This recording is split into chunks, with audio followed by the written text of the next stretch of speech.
Hey guys, Sam here, and welcome to another episode of our Leeds United Career Mode series. Guys, the support you guys are showing since we've made the Premier League is absolutely insane. If we could smash another 100 likes, you guys are doing it almost, it seems like, with ease. So if we get another 100 likes on the video, that'll be absolutely fantastic, and we'll keep this career mode going strong. Now, last episode I left you guys off on a poll, and that was which striker should I sign. Tammy Abraham got 74% of the votes. So clearly people wanted to see Tammy Abraham. There were a lot of comments telling me to sign Ings because he's more realistic. And honestly guys, a lot of the comments kind of turned me to maybe make Danny Ings our first priority. And it's not to say that I don't respect your guys' votes and that in the future I won't go with the majority. But there were a lot of comments saying that it would be unrealistic to bring in Tammy Abraham. And I have to kind of agree with that. He might just be a little bit too good for us. He's only 75 rated, but in real life, I just don't see him joining permanently anyway to a recently promoted team. Maybe if we were to get him on loan, then I could probably do that, but I want to get a permanent striker. So I hope this doesn't disappoint too many of you. In the future, you never know. I do want to use Tammy Abraham in the future. I just feel like right now he's not the right choice. So we're going to go with Danny Ings for now, guys. I hope you aren't too upset with that decision. He's been linked to Leeds in real life, and I just think it makes a lot more sense. And there were a lot of comments that were actually saying not to get Tammy Abraham specifically because it would be unrealistic. And I want to keep this as realistic as possible, and I feel like out of these three options, Danny Ings is the most realistic. Thank you so much for voting. I'm going to have to overturn it, and we're going to have to go for Danny. Okay, so I thought to save a bit of money and to potentially bring him in for a little bit cheaper, we would offer a player. Jurgen Klopp's looking for a centre-back, which, that's not a surprise. Liverpool, it seems like, always need centre-backs and need to improve their defence. I went for this Awesome Boy. I mean, I don't know. That name is too hard for me. And he's worth about $1 million, so adding 13 million onto that, he wants about 14 million all up. We're going to try and bump that down, of course. Hopefully get him for near his current value of 11 million and move on from there. And that'll help us just save a bit of money and maybe bring in another player this transfer window. Okay, so it seems the best I can do is to give him the centre-back and 11.7 million on top, which I think is a pretty good deal. That is very close to his current value of 11 million. All up for us, it costs us 11.7. I'm not going to use that centre-back. He's just, I think he's high 60 rating. He's like 25 years of age. I'm not going to use him. And it gives us like 5 or so million to play around with if we need someone else to bring in. So I think that's a decent deal. And I'm happy to now negotiate with Danny Ings for an 11.7 million transfer sum. Okay, so the role and the contract length was pretty easy to negotiate. Crucial first-team player for 4 years. Now it goes down to the wages, and I'm going to offer him close to his current wages now, which is quite a lot, to be honest. 90,000, that's a very big signing. And in terms of the additional signing-on bonus, one of you guys said that it's about 5% of the transfer fee, and I don't know if that's actually 100% correct. Maybe if you guys know better, then you can update me, but for now, I'm going to go with that sort of philosophy. And 5% of 11 million is just over 500,000, so I'm going to try and go a little bit less than that. I'm going to try and go like 400,000 and see what they say to that. I just hope I'm not overpaying by giving him 5%, but we'll see what they say. Okay, so they're willing to bump down the wages to 73k, which is very good, but they want 1 million as a signing on bonus and then an added 1.2 after 15 appearances, and I'm quite confident that he's going to make 15 appearances. So I definitely don't want that extra appearance bonus. I don't know if I can completely remove it, and I think even if I bump it up to 25, I'm pretty certain, barring an injury, Danny Ings will make 25 appearances for us. He'll be playing a lot of the games. So I really don't want to give him that extra 1.2 million, but if he plays 25 games, maybe that's a little bit more. Maybe I can bump that down to $1 million. It's a little bit more reasonable, I think. And then we'll try and get that signing on bonus again down to about like 900k. I don't know, that's a lot for a signing on bonus. But at the end of the day, I'm trying to get him over the line. I really want to sign Danny Ings, so hopefully there's a bit of back and forth here and we can sort of just shave off like 500,000 or $1 million or whatever we can, really. Okay, quite an interesting thing now. They've bumped down the appearances and they've taken off 200k, and they've only bumped up the wages by a couple of thousand. So really for us, again, throughout the 1 year, I guess, even though it's a 4-year contract with those wages, throughout this year, we'll be saving money because we're only adding on in wages throughout the year, maybe another 30,000. And we've taken off about 250,000 from the appearance bonus. The signing on bonus is still over $1 million. I think I'm going to agree to this deal, to be honest, because we have bumped down his wages quite a lot from 92k to 76. And, I mean, look, he'll make 10 appearances, he'll make 20, he'll make 25. It doesn't matter what I do the appearance bonus for, he's going to hit it. He's going to make it, barring a very bad injury. So, I'm just going to accept this deal. We're going to bite the bullet. We're going to give him an extra maybe 2 million in bonuses. And at the end of the day, we're going to sign him. And that's really all that matters. I just want to get Danny Ings in the club.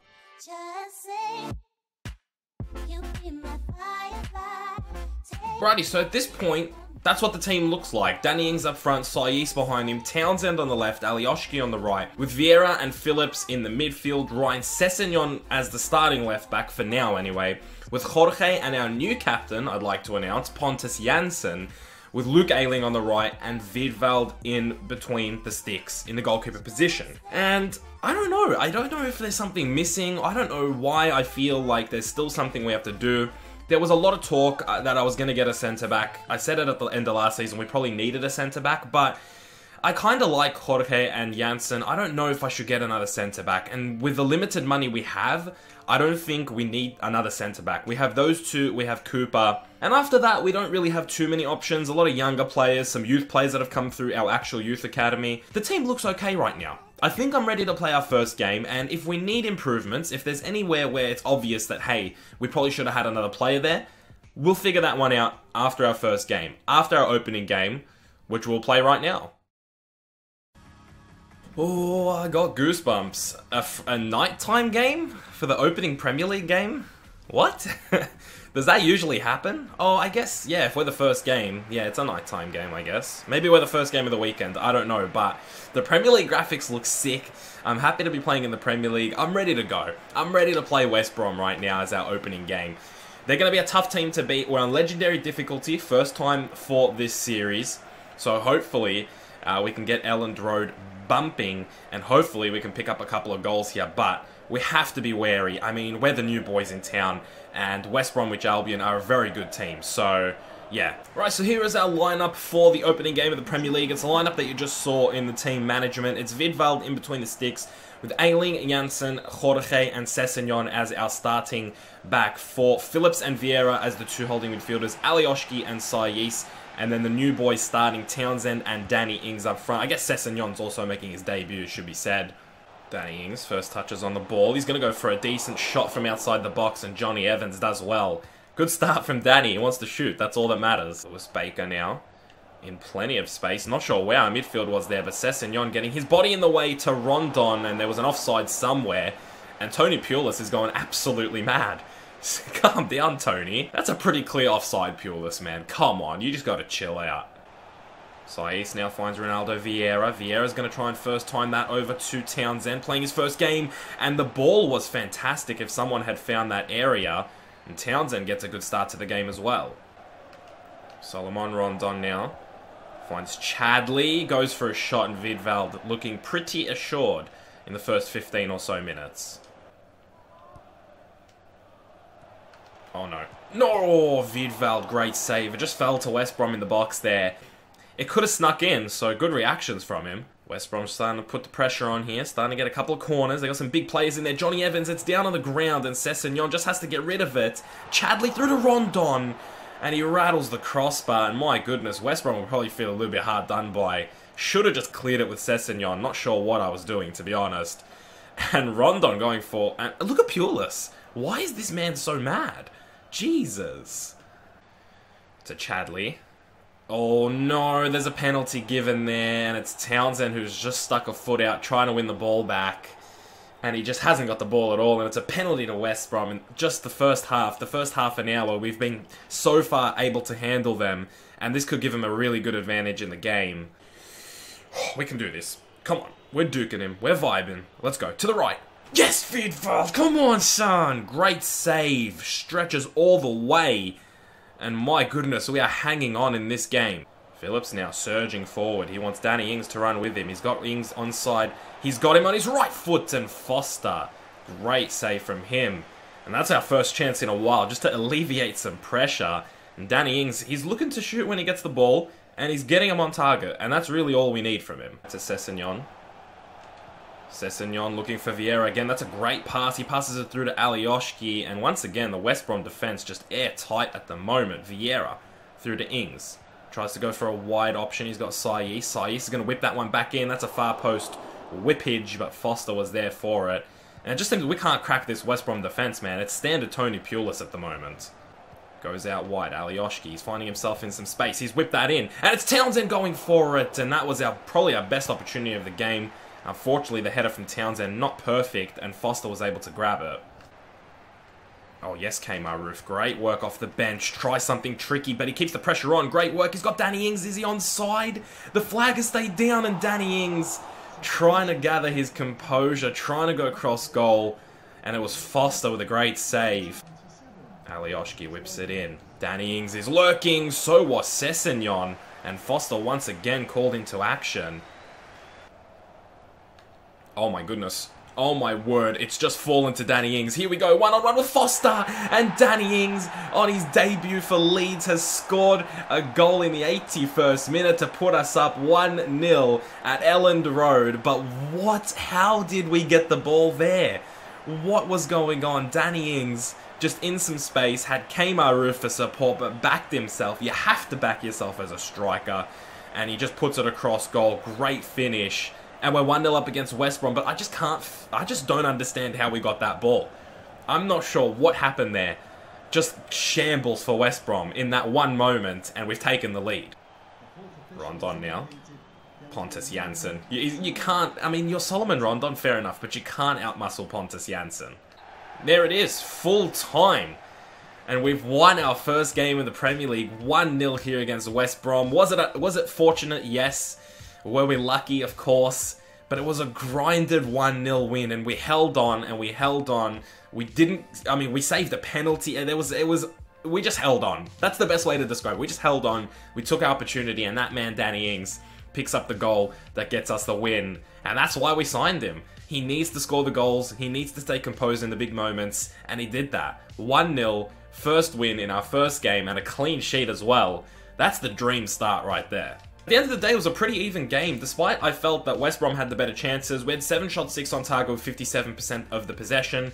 Of course, holding on to more of it in those last 10 minutes. And West Brom, 9 shots, 3 on target with 43% possession. And like I said, at the end of the day, all that matters is the 3 points, but the clean sheet definitely helps. Really, really good confidence booster. And defensively, we were so strong in the Championship.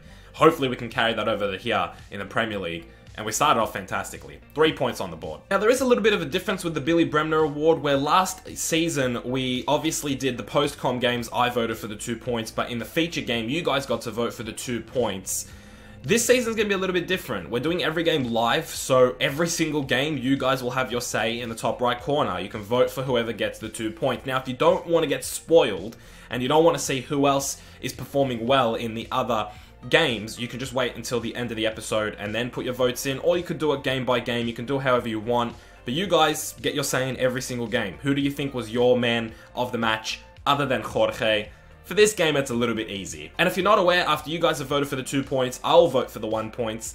It seems that this one's going to be pretty straightforward, but in the future, your vote could have a massive say on how the Billy Bremner Award goes at the end of the season. Also, if you don't know what the Billy Bremner Award is, I think you'll just pick it up as the season goes. Right, most of the teams that we play in the Premier League will be the first time we're playing them in the series. However, Manchester City is not one of those teams. We played them in the FA Cup last season, and we actually won. We beat Manchester City, and it was a pretty okay team that they fielded. Granted, it was on world class, and it was in the FA Cup. Different stakes here in the Premier League on legendary difficulty. But, I'm just saying, it's not impossible to beat them. So, let's try and get a good performance in here at the Etihad.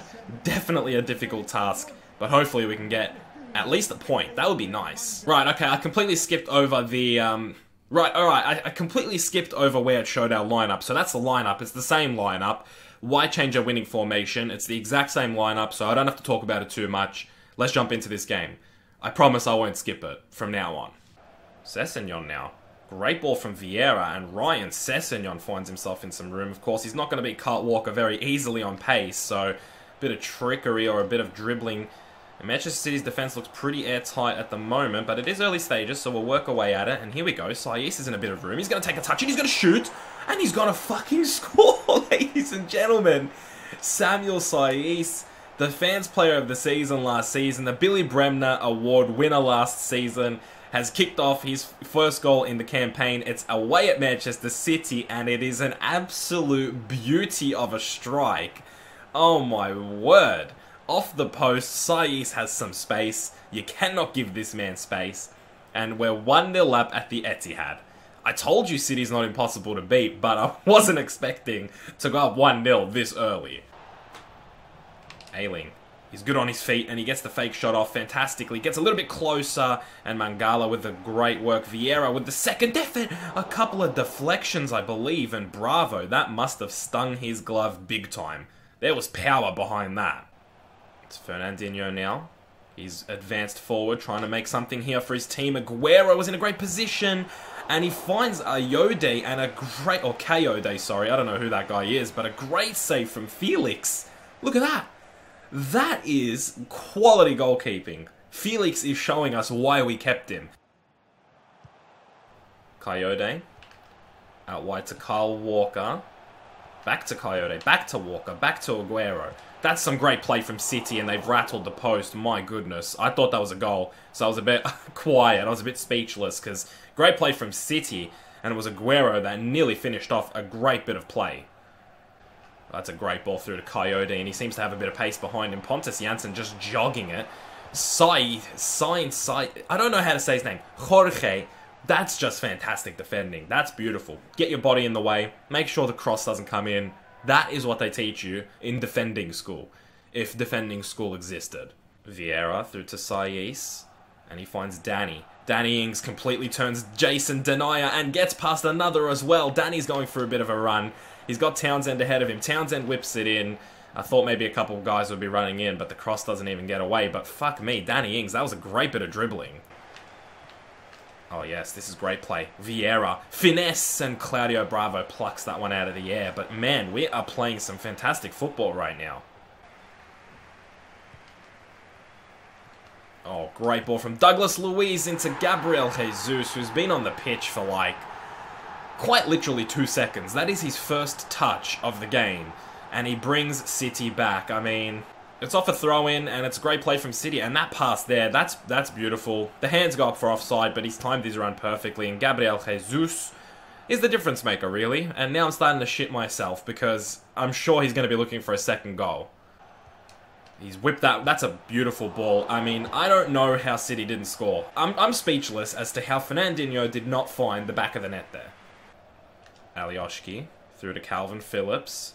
Tells Ayling to get involved. Ayling sees the run of Alioski, and the chest was terrible from the winger, but I spotted that run, and the cross was perfect. I didn't want to first time it. I wanted to just control it and shoot. Sane through to Aguero. Sergio to Mangala. Back to Aguero to Jesus, and I just... Oh, in extra time, or injury time, I should say. Oh my god, that hurts. Boys, that actually hurts to see that goal. I saw it coming from a mile away, but I just couldn't do anything about it. I was trying to switch to the appropriate player to stop this, but you could just see that gap opening up when Sessegnon moved towards Sane. And, oh, it's a great finish. And I called it when he scored his first, I called it. He's looking for a second. There it is, full time at the Etihad Stadium, and it is a 2-1 loss to Manchester City. Unfortunately for us, it was Gabriel Jesus, the super sub, that made the difference, as Pep Guardiola gives us a couple of words of assurance. I mean, we should still be proud of the performance. I mean, even at 1-1, we looked the more likely team to score. I thought we were the better team throughout the game, believe it or not. So I think we could be very, very proud of our performance, and we can hold our heads up high. So as you can see, we kind of held our own here at the Etihad. 9 shots for City, 5 on target, 52% possession, to our 7 shots, 2 on target, 48% possession. So at the end of the day, there wasn't too much separating us. We were very, very close. And once again, I'm going to say it, we should be proud of that performance. I think we did really, really well. I'm very happy with that performance. Just, it would have been nice to get that 1 point away from home, especially against Manchester City. What a statement that would have been. In terms of match ratings, it was Luke Ayling that gets the 3 points with the highest rating of 8.9. And I think that's very well deserved. I thought he had an incredible game. He got the assist for Saïs's goal, but he was really good down that right-hand side, the overlapping runs. He put in some fantastic crosses. Of course, that one to Alioski that just didn't work out. But overall, I think Luke Ayling was deserving of the 3 points. So once again, guys, in the top right corner, you can vote for who gets the 2 points. And then once you guys have voted, the 1 point will be allocated accordingly. So yeah, a very decent game. I think there's a couple of options for the 2 points. But at the end of the day, again, just that disappointment that we weren't able to hold on just for another couple of minutes. Right, guys, I'm going to end the episode there as it is transfer deadline day. So I want to give you guys one last opportunity to maybe have a bit of an input on what you think we should bring in. Now, bear in mind, we only have about 5 or so million. So if you know some cheap players that you want to bring in, then go ahead and leave them in the comment section below. But realistically speaking, unless we trade someone like Click, we're not really going to get anybody near £10 million. So bear that in mind. We don't have much money, but I thought if you guys have some hidden gems or something that you guys want me to sign for very, very cheap, you can leave them in the comment section below. Fingers crossed, deadline day, we don't get a big offer from a big team for one of our players, because we're going to play it realistic. If a big club comes in for Saïs, or for Ronaldo Vieira, or for anybody, for Pontus Jansson, we have to consider selling them, because that's the position that we're in as Leeds United. But at the end of today's episode, and at the end of our first 2 games of the season, we have 1 win and 1 loss, 2 goals scored, 2 conceded with a 0 goal difference. So we're sitting 11th at the moment. In terms of the Billy Bremner Award, guys, this is without your votes. Obviously, your votes will be put into the next episode's tally. It's only at the moment Luke Ayling with 3 points, and of course Jorge, who got the man of the match in the first game. So that is without your guys' votes, without the 2 points, and also without the 1 point. So a lot of things can change with your guys' votes, and they will be added onto next episode's tally, guys. But that's it for today's episode. Thank you so much for joining me. I hope you did enjoy today's video. I hope you had a good day. I'll see you guys in the next one very soon. Keep it real.